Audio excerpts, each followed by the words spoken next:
O te tue whaatala whātoro tātou tunu leisi wha o poponga le nei o tala whau mai Sāmoa o se mai le whaafonga.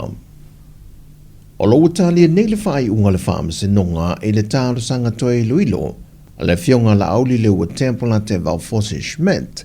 e whaatatau i tu unga e lua na tui nātu le whaamasinonga whaai tu malo i Aotearoa e tāo fia i o na pepa malanga. Ato ai malana sai ni le ofiso leo yas farile o vai yaso te tasi.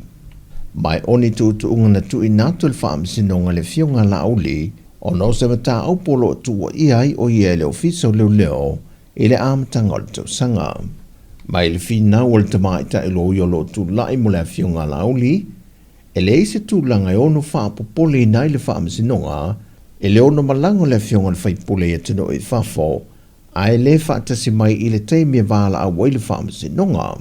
Na sau nol te mai ta i loia, o le fionga la auli o se tangata o lawi lo i le atunu. O se ali whaipule foi,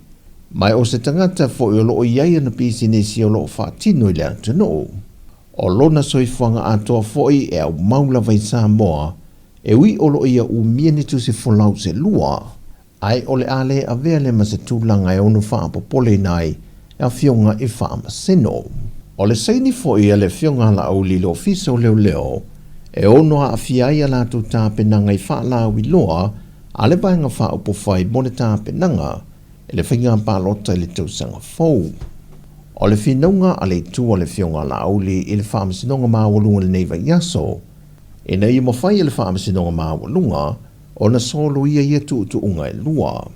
Ai i le tali mai le tu o leo, o le tu unga masani lewa nei so o se tangata e mōli atu, mai ala ngā te tauai i lalo le tu la fono o na launga te si ai tangata uma. Na whai lo fo e loia, o lo iai fo se polo e ngā maile ofisa o whainga malanga, e tapuai o na tu ua le fionga la auli le atunu, o se wha moe malanga atu i atunu o i whafo, mai o le ale a vea fo na tō whinga whawhai pule, ma o na tūlanga le leima ngā ruenga sa i wha tino,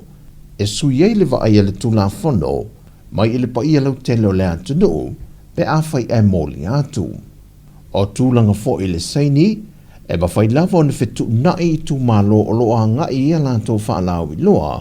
pe a whai tu i nātu se tusi tāro sanga le fionga la auli, mōni whesuia ingo ni ofisa o leo lata ane tūlanga e whaatino ai whaalau i loa, e whaatino ai lana seini. E leo i loa se aso e tu i da mai eile whaai unga le tamai tai whaamasino le whaamasinonga maulunga, nia wā mata tuatanga loa, e le dei tāno sanga toi ilo a le fionga la auli. Ai o le masino Februari le tausanga fau, o le a mata fo la sia mai ilo i nai loa, mau o le nei mata upo. O whamautu mai le ofisa sue whasai e nisi le atunu o le Ross, wa lea i lava nia fianga o ngā te whale o te whitoa la i le mangoto ai o le vāsue e New Zealand le mana o nui. E lo ai po la le isi la sanga o le awia,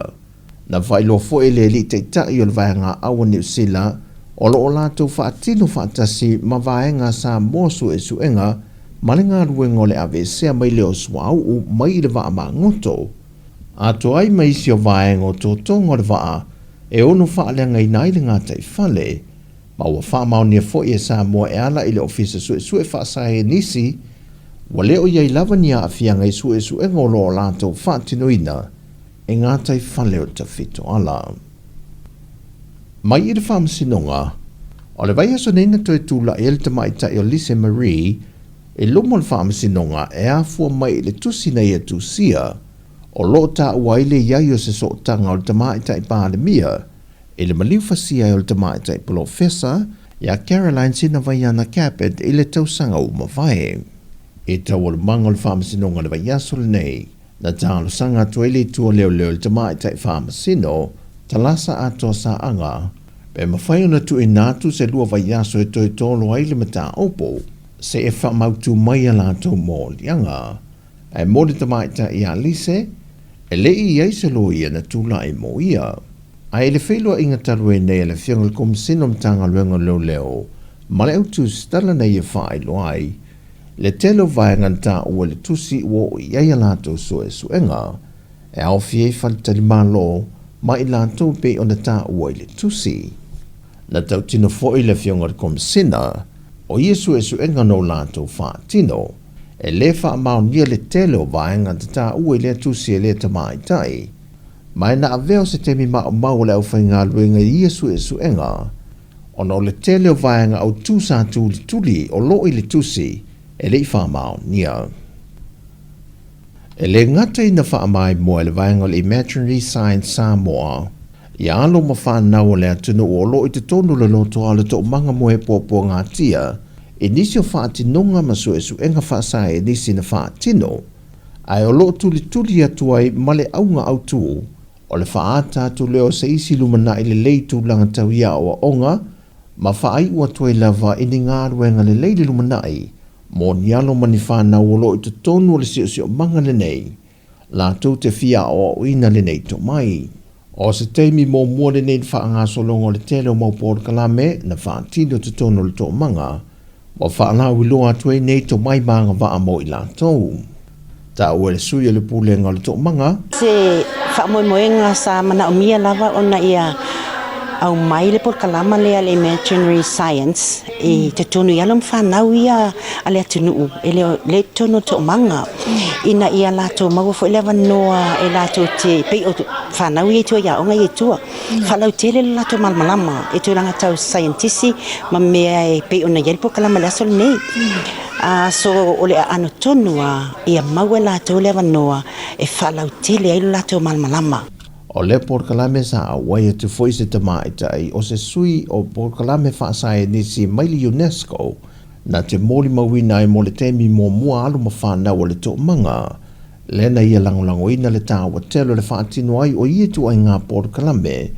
e fesoa ni se suinga tele i mā fau maulanga a fia